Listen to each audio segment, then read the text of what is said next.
Well, welcome to the South King County Employer Summit and Business Expo. My name is Zenovia Harris, and I have the pleasure of serving as the CEO for the Kent Chamber of Commerce. And I'm really grateful for you all being here today. This is our inaugural Employer Summit, so we appreciate you being here and taking time. Today really is about bringing the right people into the same room. That's employers, business owners, small business owners, workforce partners, community leaders, these meta glasses, listen, they're ringing in my ear. Okay, and service providers and decision makers who care about the economic strength of our South King County. Throughout today's program, we'll have panels, we'll have fireside chats, we'll have presentations, and we'll also have Mentimeter. So we really want you to be able to use your phone. There'll be a QR code for you to scan and answer some questions so we can kind of survey who's in the room and survey what our next steps are going to be. So again, this is not just another event for us at the Chamber. We have been really deep in conversation and ensuring the benefits that you all receive as members is something that you can use to scale your business, right? And so we value all businesses, all sizes, very diverse set of businesses a part of the Chamber, but this conversation is really rooted in where are you today and where is it that you want to be in the future, and how can the Chamber be a support for that? So that's the whole purpose of the conversations today. So you may feel like some of this information is not valid for you right now at this moment. When we start talking about hiring, you're like, oh, I'm a solopreneur, I don't need that right now. Hopefully, when you start working on your business and not in your business, you will be to a place where you need to hire. So all of these conversations are built to take you from where you are now and provide you with the information of what's going on as it relates to the workforce, what we hear from our employers here in South King County, both large and small. And so we know that employers right now are navigating real challenges from hiring, workforce readiness, rising cost, changing technology, and we need to stay competitive. We as the Chamber need to stay competitive, and you as business owners also need to stay competitive. I was at an event a few months ago, maybe that was a few months ago, and we were talking aerospace, and there was someone who mentioned that people are starting their business here, but this is a great place to start, but not a place to grow your business. We want to see what we can do to change that. And when it relates to our industry, like our aerospace industry, there are folks that are wanting those businesses in those areas. So we have a really vast industry here in South King County, and really excited to bring some of those partners so that you know who they are today.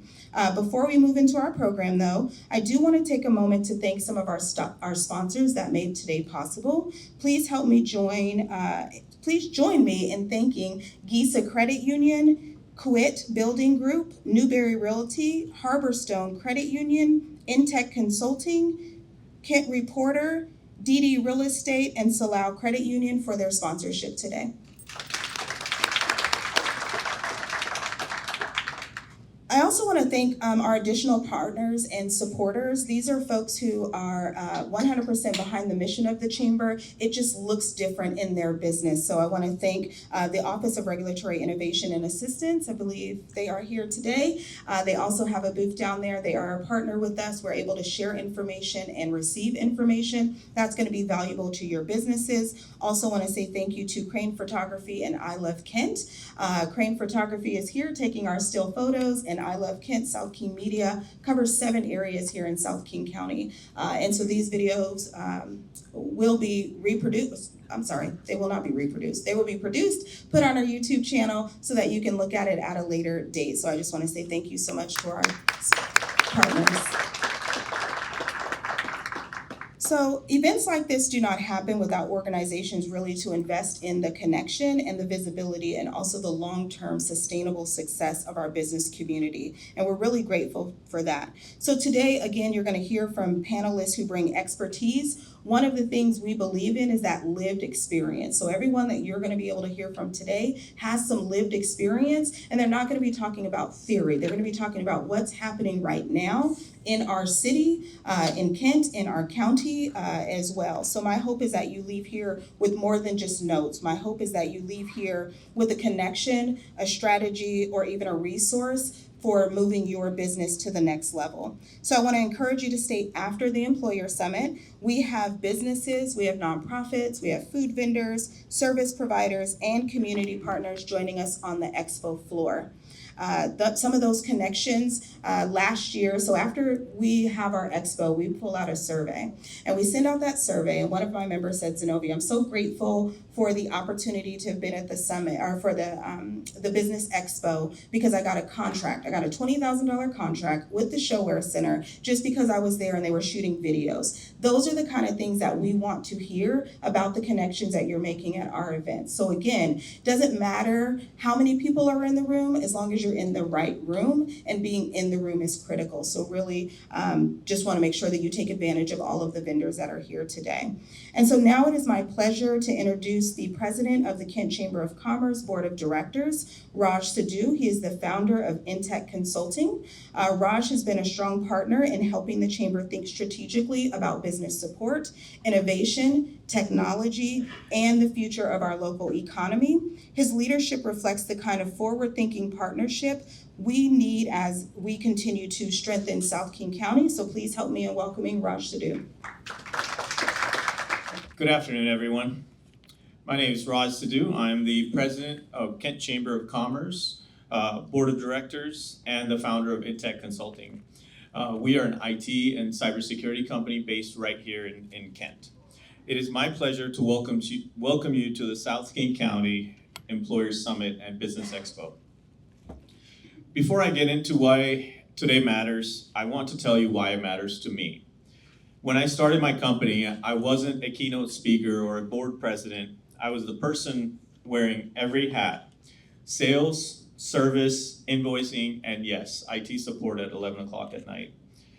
I know what it feels. I know what it feels like to wonder where the next client is coming from. I know how it feels to want to get a good lead.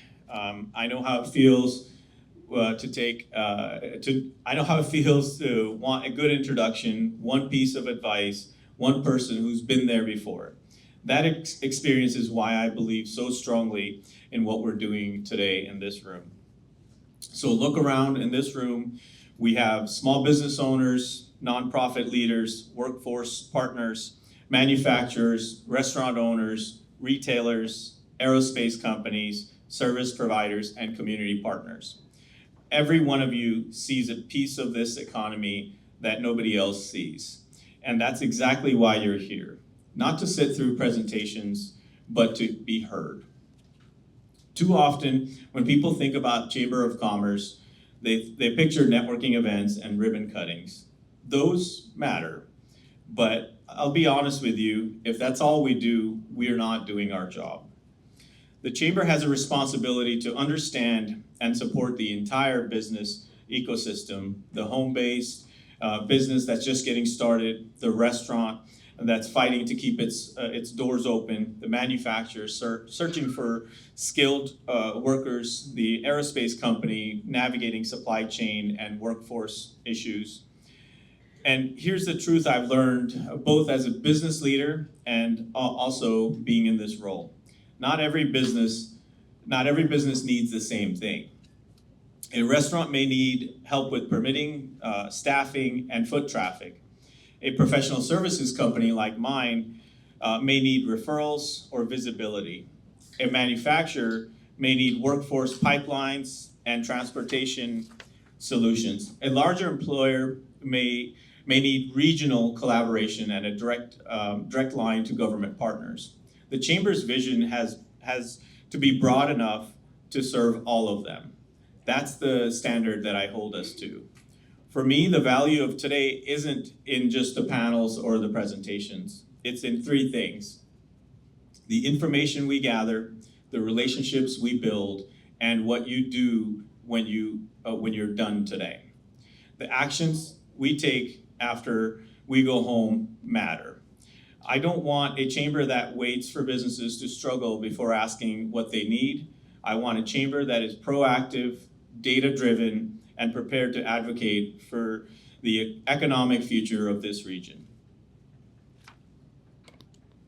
Because South King County is worth fighting for. I built my business here.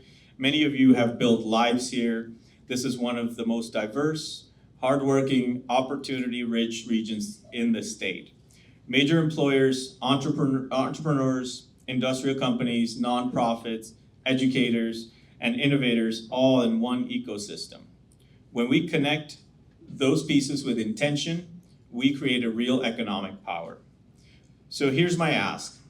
Participate fully today, share your perspective, be honest, don't polish things, complete the surveys. The surveys help us figure out what to do next and what to present at the next Expo. Once you're done here, make sure you visit the Expo, talk to the folks on the floor.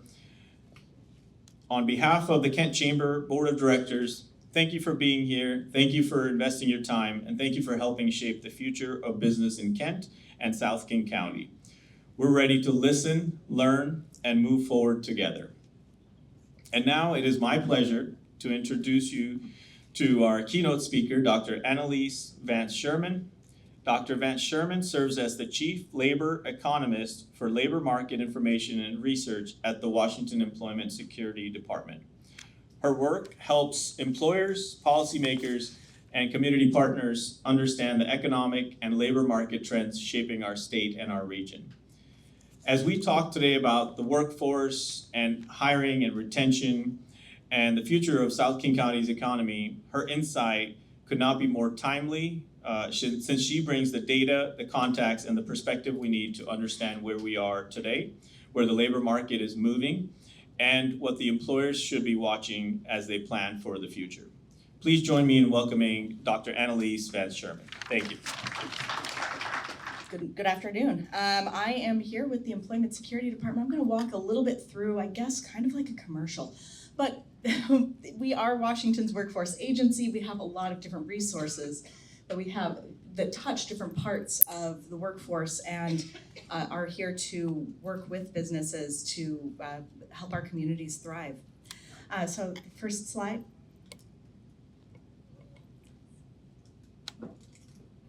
Just our vision and mission statements, just a good, just for level setting. Everyone in Washington has full access to the opportunities, power, and resources they need to flourish and achieve their full potential. That is our mission, or our vision statement. Our mission is to contribute to healthy communities by providing people equitable access to resources that improve economic security. And of course, this involves working with businesses as well as working with individuals. In the next slide.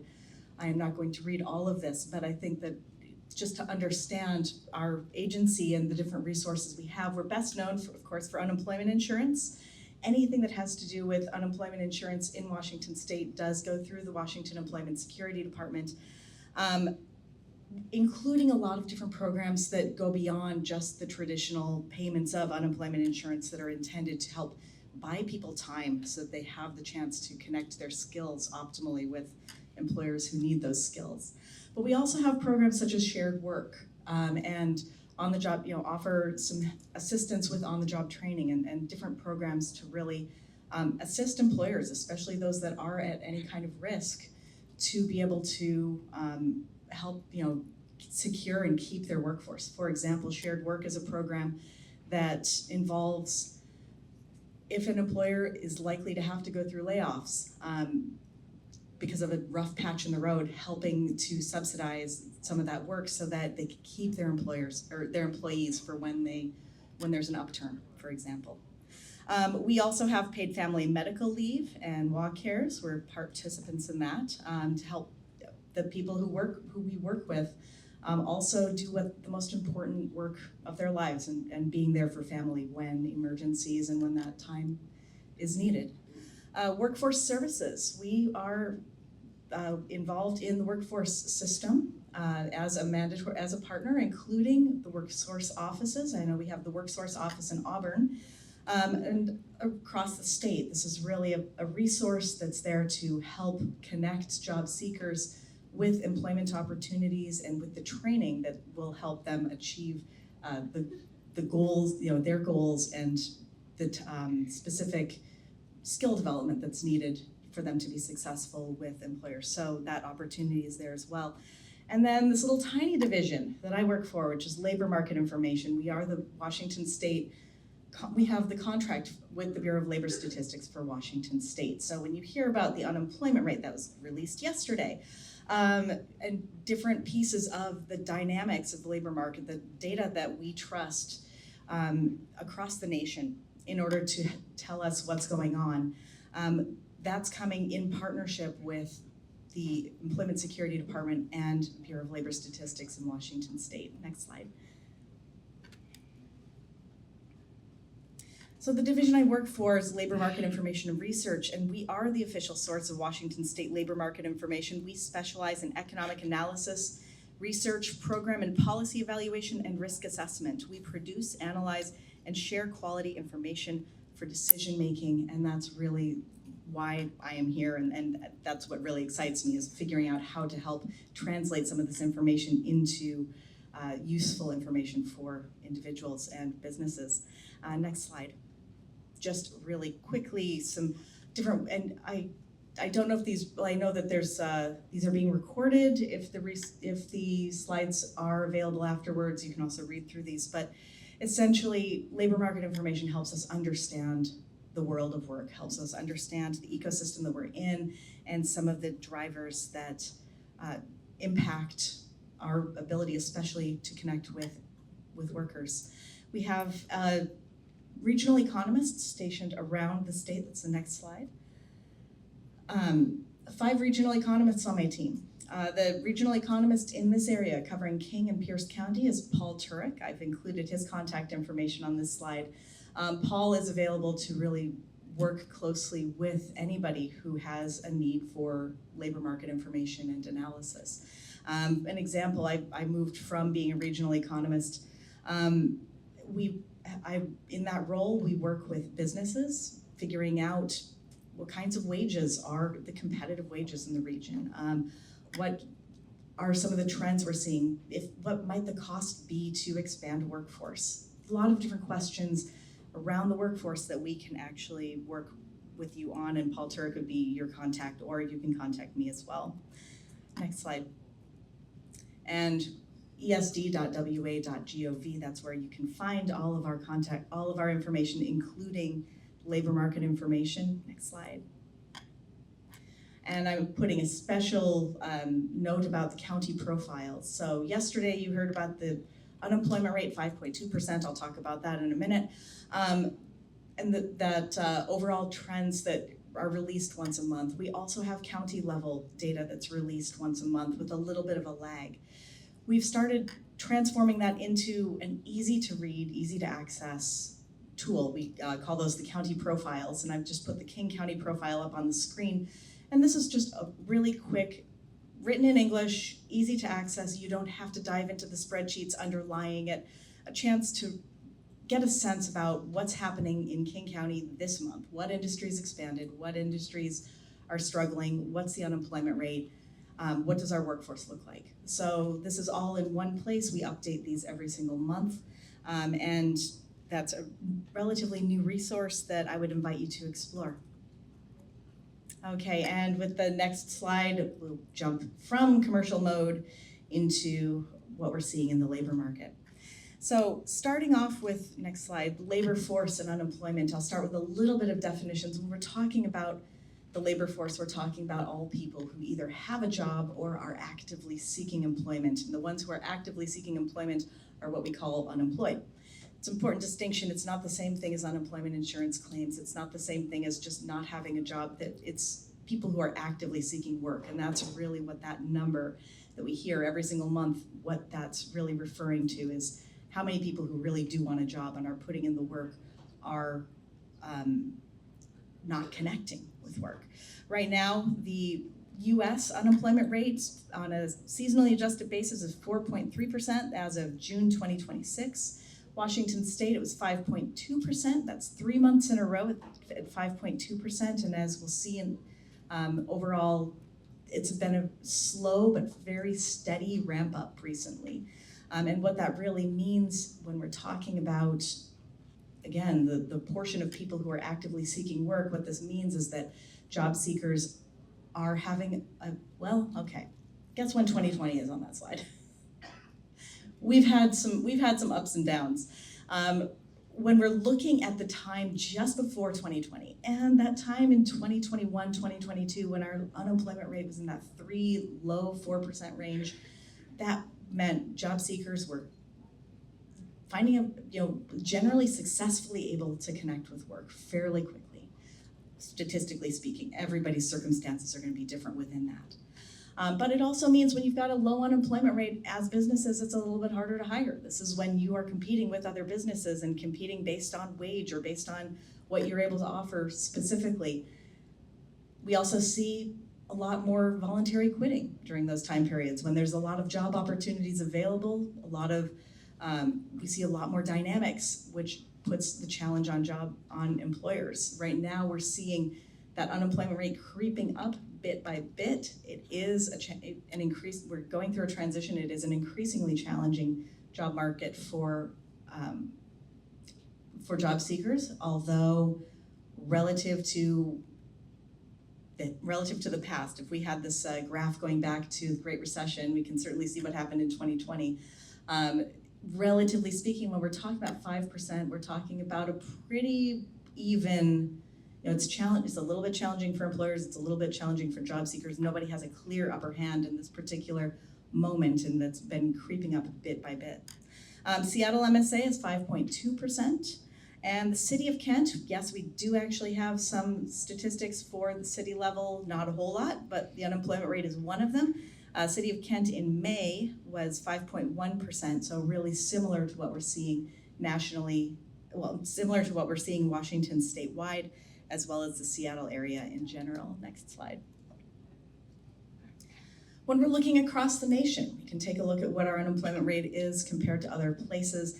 And overall, we're often kind of in the middle of the pack, although lately our unemployment rate has been a bit higher than the nation as a whole, we're in good company with the rest of the West Coast. The highest unemployment rate is 6.1% in Washington, D.C. A lot of federal workers got laid off. That is showing up very acutely in Washington, D.C. And the lowest rate is in South Dakota. So overall, we have one of the higher unemployment rates in the nation, but still not at a point where we consider it a crisis mode or anything like that. So next slide. Just another view of this. Our unemployment rate has been going up. The arrow is pointing to Washington State, and I'll explain how this works. The y-axis is looking at the change in the unemployment rate. So if you're the ones that are higher up, we've been seeing the unemployment rate increasing, and the bubbles that are farther down are the unemployment rates that have been decreasing over time. When we look left to right, we're seeing lowest to highest unemployment rates. So Washington State, you can see we're up in that upper right quadrant. We are seeing our unemployment rate increasing. It's increased 0.7% over the past 12 months, just incrementally. Every single month, we pretty much are either increasing by 1/10 of 1% or holding steady, increasing 1/10 by 1% or holding steady. That's really that's really been the pattern consistently for the last 12 months in Washington. Our unemployment rate, again, 5.2%, and the number of unemployed workers as of what we published yesterday, about 210,000 unemployed workers. The states that have the fastest growing unemployment rates include Connecticut and Florida, and the states with the highest unemployment rates, states and territories, Washington, D.C., Puerto Rico, and California really leading the pack with those highest unemployment rates. So we're kind of in that upper quadrant. We are seeing some shifts, and that's something we need to be keeping an eye on. Next slide, please. We also, as we publish the unemployment rate national or statewide, I think it's also important to recognize when we're talking about the unemployment rate. Well, you mentioned earlier we're not doing theory. We're going to do a little bit of theory. When we're talking about the unemployment rate, we really need to acknowledge there are these numbers. They don't really mean anything except in relation to each other and in relation over time. When we look across the state, we acknowledge that we have a lot of different economic bases around the state and a lot of different circumstances. And when I'm looking at these maps, what it really speaks to for me is the question of access. It helps to have a lot of job growth to keep the unemployment rate low.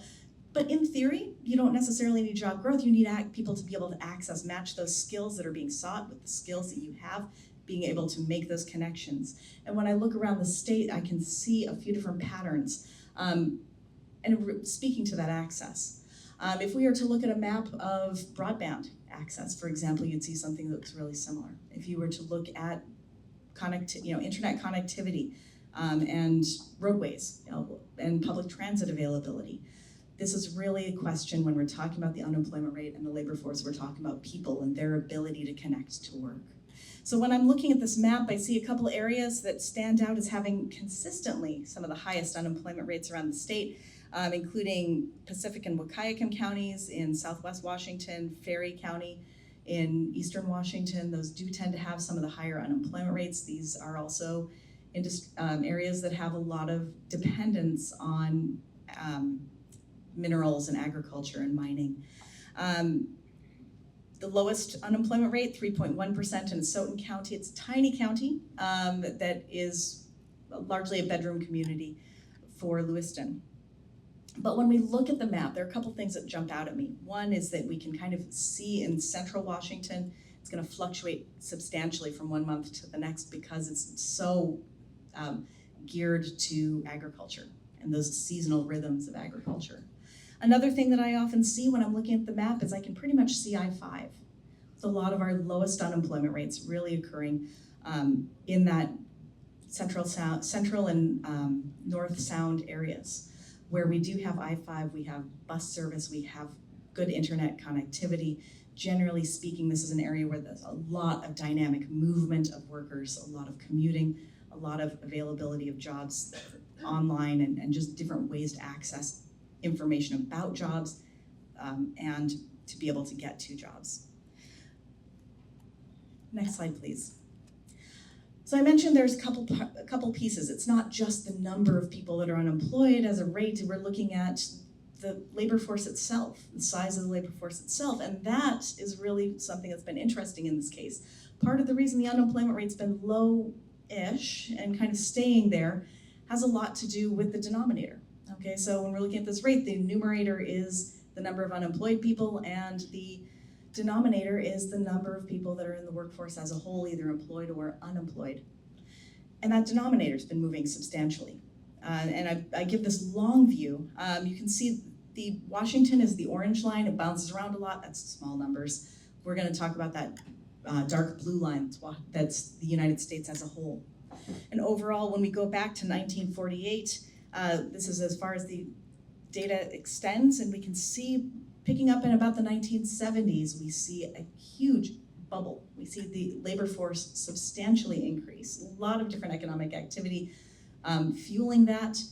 And then, well, on the demand side, a lot on the supply side too. We started seeing a lot more access and laws requiring access to work, equal opportunities for work. We saw a lot more women entering the formal paid workforce.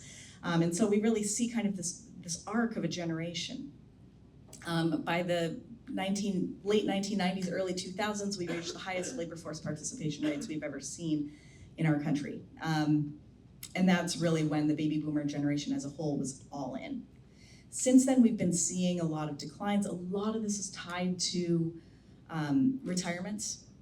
Not all of it. There's a lot of different things going on, but I think there's also an interesting, oh, I forgot that slide. BLS recently put together a slide. I'll try to describe a graph to you and hope it sticks.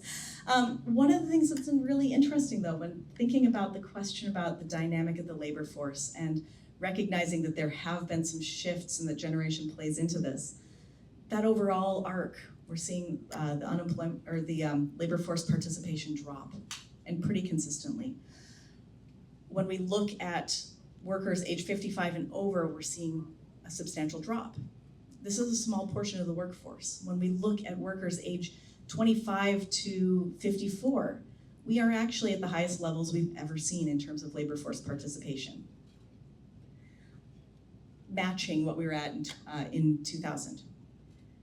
So the bulk of our workforce, quantitatively speaking, is working more than ever.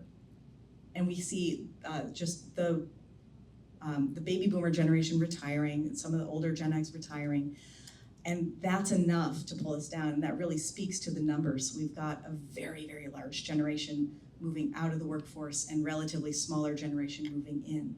So this does speak to, thinking about succession planning, thinking about some of those skills that might be gained or lost, and how to help transition the workforce through some of these generational shifts. Next slide. When we look around the state, we have the highest labor force participation rate right here in the Sound. King, Snohomish, Pierce counties have the highest and consistently have some of the highest labor force participation rates around the state.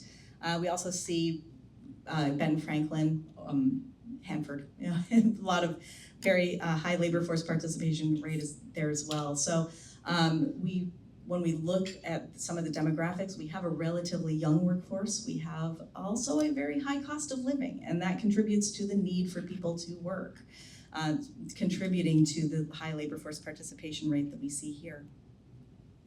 Next slide. This is from the Economic and Revenue Forecast Council. We don't really do a whole lot of our own forecasting, the whole government complex thing. I cannot have projections that don't match OFN, or the Economic and Revenue Forecast Council. We work as partners.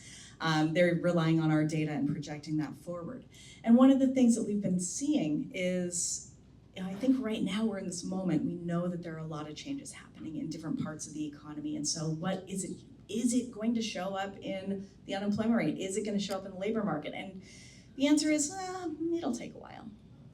Overall, we're seeing the unemployment rate is expected in 2026 to average 4.7%, reaching up to 4.9% as an annual average next year in 2027, and then continuing to drop. So we're expecting to continue to see this relatively low unemployment rate, and a lot of that is because of that denominator.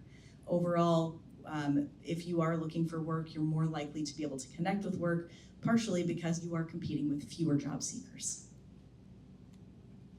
Next slide. Okay, so let's get into some of those descriptives. What is going on with different industries? What are those overall trends? How does this help explain what's going on with the unemployment rate? First couple snapshots. Next slide, please.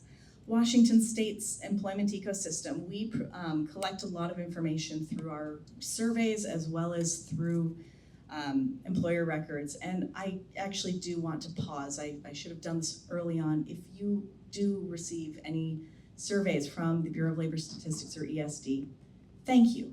Thank you for filling those out, because that's really where the information that we have comes from. This is really where we are able to report things like the wages, so that we have information about what the actual ecosystem looks like based on the facts of what people are being paid, what occupations they're working in.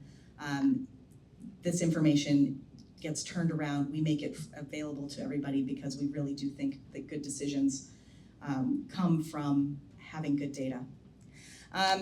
So in Washington State, one of the things we have really going for us is a very diverse economy.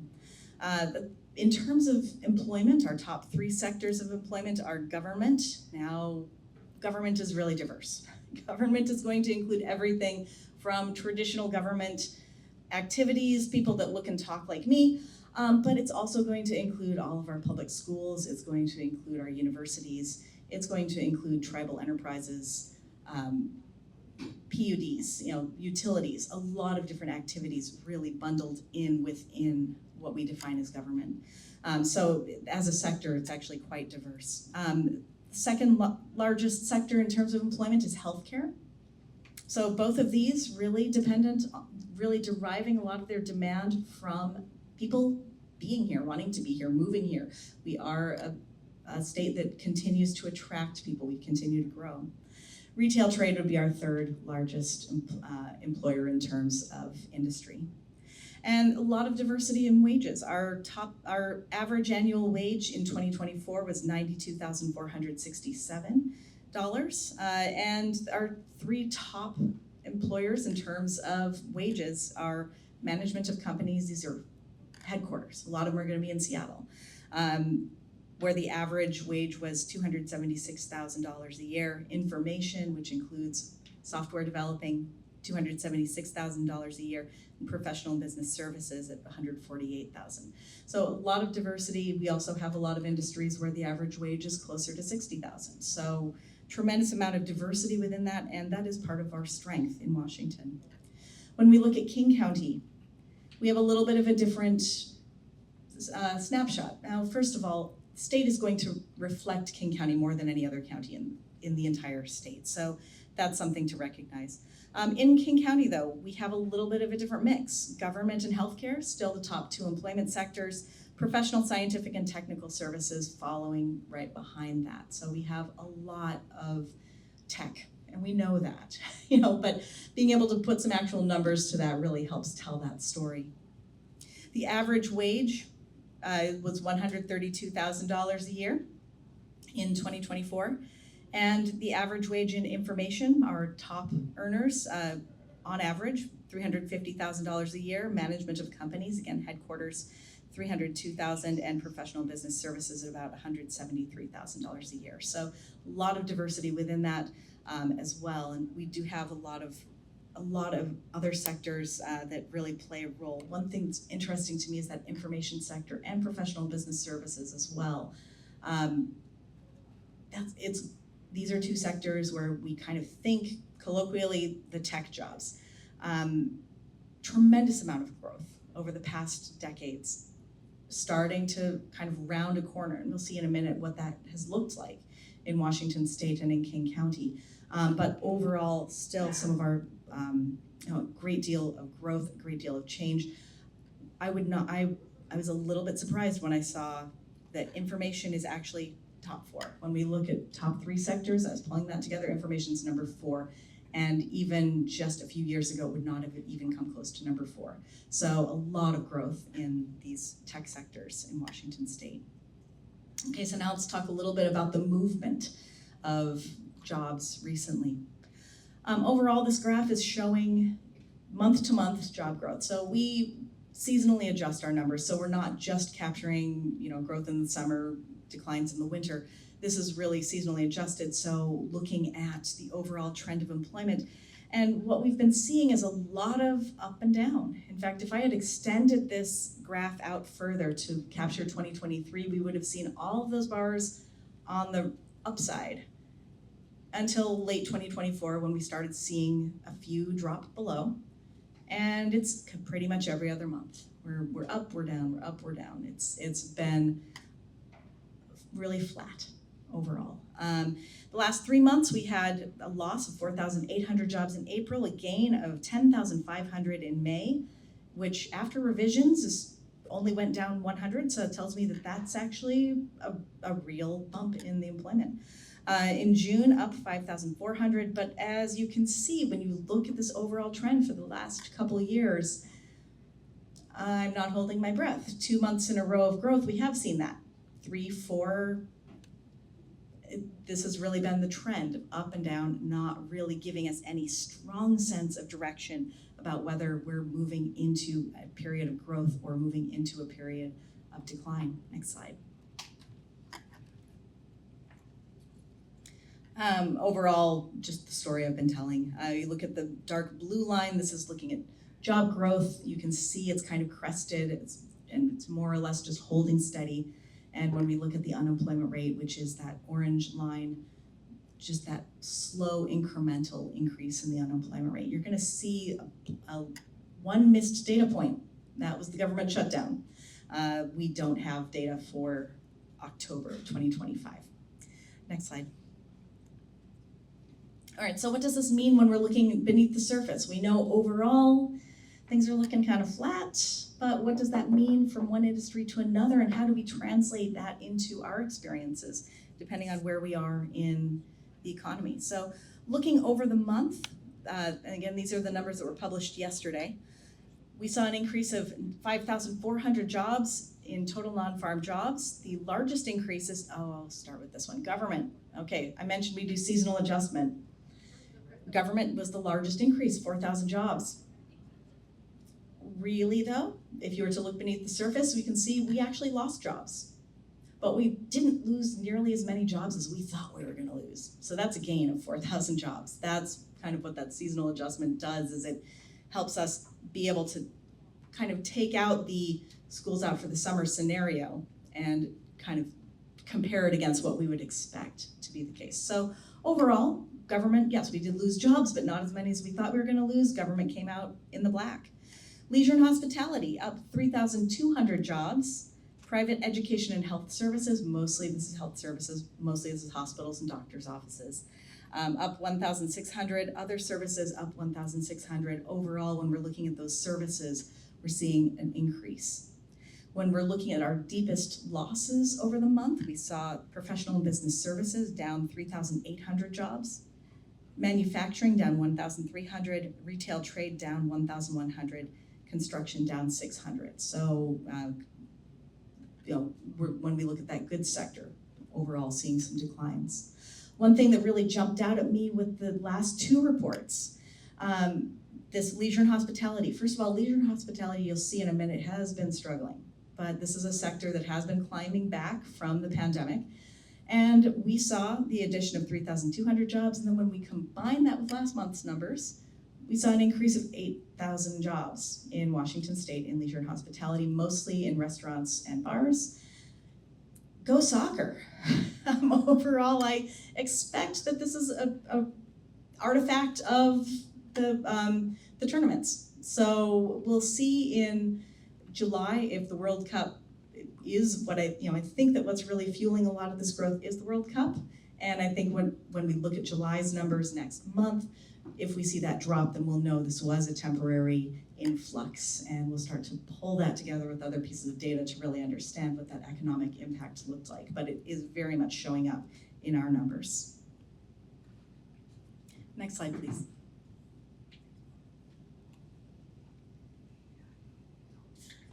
All right, so looking over the month is interesting because it's telling us what's happening right now. I tend to take a little more security in looking over the year because things do sometimes bounce around a bit. And when we're looking over the year, we see the top growth, leisure and hospitality, manufacturing, a lot of that really coming from two different engines, both aerospace and food manufacturing, really seeing a lot of that growth.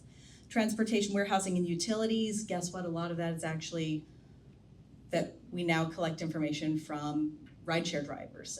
They're eligible for unemployment insurance, so part of that's an artifact of expanded benefits. Construction up, so that's another one we really like to see, and education and health services also up.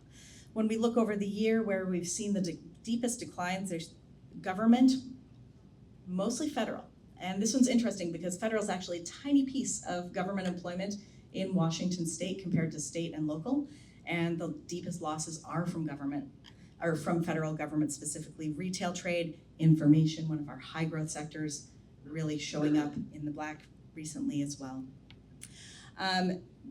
This graph is a gigantic mess, but a couple things I'll point out. There's that green line that goes down immediately. That's leisure and hospitality during the pandemic.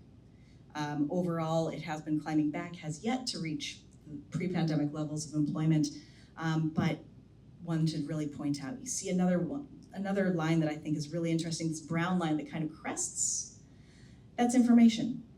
Never even slowed down, never missed a beat, actually accelerated into the pandemic and started to decline when we saw those high-profile layoffs starting in 2022.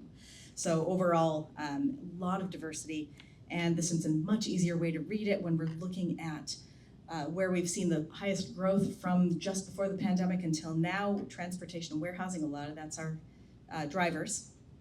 Professional business services and health services really leading that growth. And when we look at where we've seen declines compared to that time period, manufacturing is one of the sectors that really jumps out.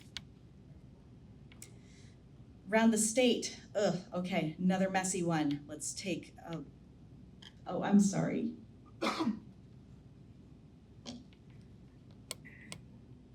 Yeah, you can go to the next one.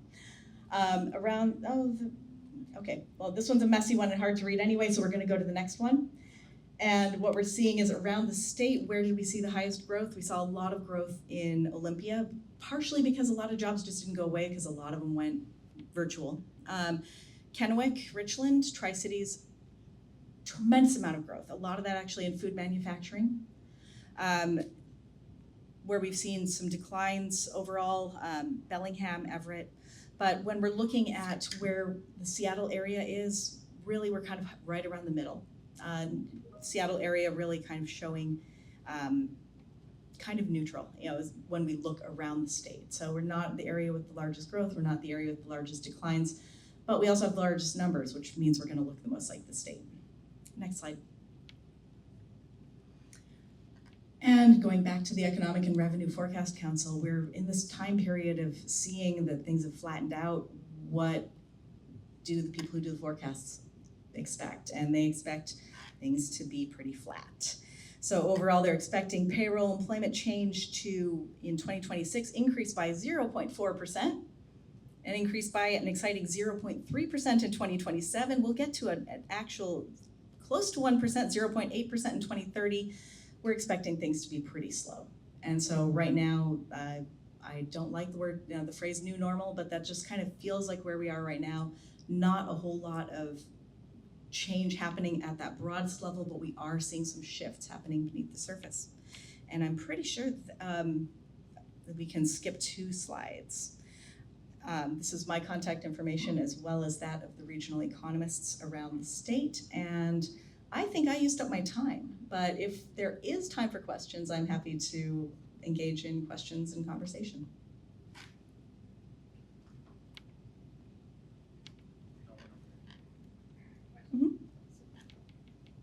I have 2 questions. Yeah. You do talk about tech, but it doesn't sound from what you say that tech is influenced very much, but we sure hear a different story. Oh, tech was definitely influenced. That's that brown, okay, we didn't see that one graph, but the tech sector really was one that we saw a large acceleration. Like, they benefited so much from the pandemic. Some of the highest growth, just off the charts. And then there came this point in 2022 when we started hearing these large-scale, high-profile layoffs. And we actually see, when we look at King County specifically, that King County employment reached a peak in 2022 and has been slowly declining since. So the state story has a little bit of a different trajectory, but it's definitely informed by tech. One of the things we're also seeing when we look at tech employment is I didn't really address the unemployment insurance system, but we are seeing an increasing share of tech workers in the unemployment insurance system. And I attribute part of the increase in our unemployment rate to specifically a very large sector that's growing hit a wall. Overall, we're still seeing a lot of, when we look at the job posting side, still a lot of activity, still a lot of things happening beneath the surface. But we're at this moment where, this set of college majors, set of skills that was kind of supposed to be recession-proof, that was supposed to be, too big to fail kind of, reached a saturation point, and the jobs aren't necessarily going away, they're still there. It's just when somebody's moving from one job to another or they get laid off, there's not another one there to catch them.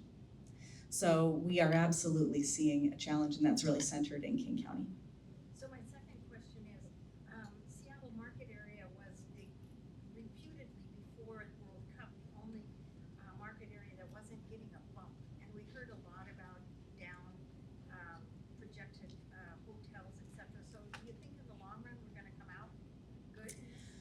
So, well, actually, that's one of the things I want to do when I get back to my desk is just do a comparison of, now that the state data was released yesterday, start doing that comparison of metro areas to see see how they compare. I have only been able to, I get to touch a couple pieces of the data, not all of it.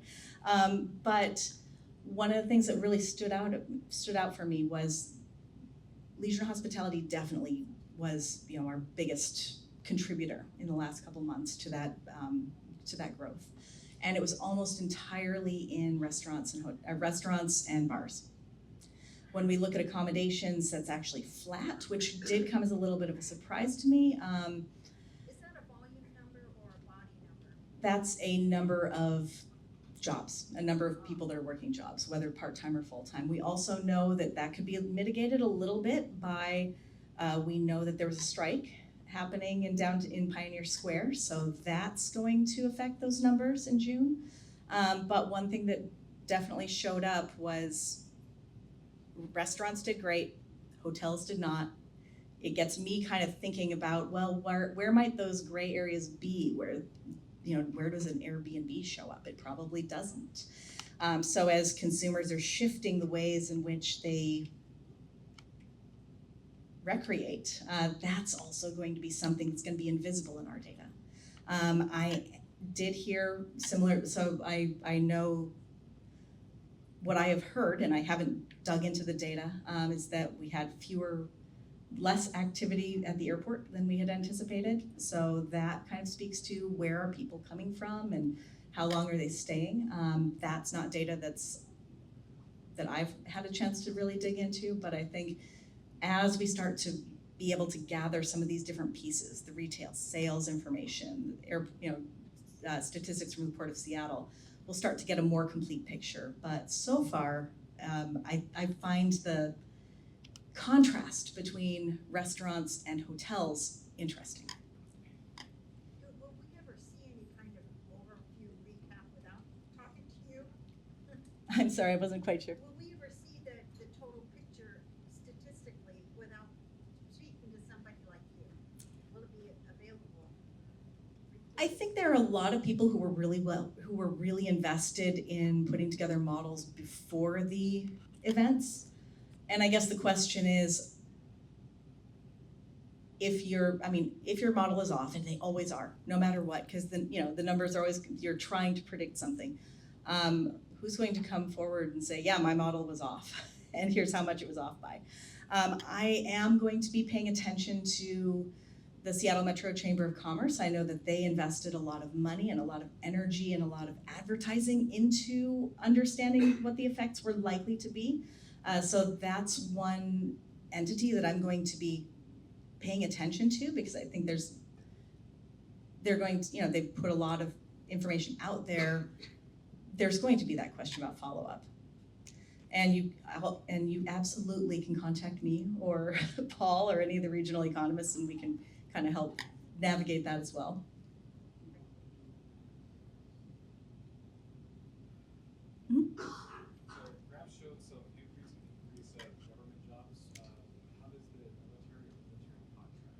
Mm-hmm. Good question. Military does not factor in. There are a few different agencies that have their own unemployment insurance system, plus the government doesn't really want people to know exactly how many people are at the Port of Bremerton. They also don't like us to know where FBI agents are. There are a few agencies that just don't show up in our data at all, and it's hard to get to. That said, contractors do show up. So, for example, the commissary is going to show up because they're civilian, non-military civilian jobs. And so that does show up. And when we look at places like Bremerton, we do see a drop in employment following in the last year, since 2025. So we are seeing that show up as some of our federal employment. It's a little bit tricky though, because we see that direct employment impact showing up when we just take a look at those numbers and okay, federal employment down, okay. Some state employment and some local employment relies on federal contracts. We don't have access into those contracts, so we don't have that visibility. We know a job was lost, we don't know the why. I know that healthcare does has a lot of different contracts. And that's one I've really been watching closely, because healthcare had been our really consistent, that's been our most stable, our most consistent source of growth is our healthcare sector, really large sector, really steady growth until about a year ago when it started turning a corner. It's still growing, but it's still growing at about a 0.3% rate now, as opposed to about a 2% rate that we'd been reporting on about a year ago. So I think we are starting to see those secondary, those indirect impacts, but not in a way that somebody in my chair can confidently say that is the impact of shifting contracts. So the direct we can do, the indirect we're seeing, I think, but it does require a certain amount of assumptions. Yeah. All right. Thank you. Dr. Vance, thank you so much. Can we give her a round of applause, please? You know, understanding economics as a business owner is a big deal. If you have questions for Dr. Vance, as her being our keynote, please feel free to reach out to the Kent Chamber. We will be happy to connect you and the questions that you have. We want to thank GISA Credit Union for being one of our sponsors today. Is anybody from GISA in the building? You're from GISA? No? Okay. Well, thank you for your sponsorship. We absolutely appreciate it.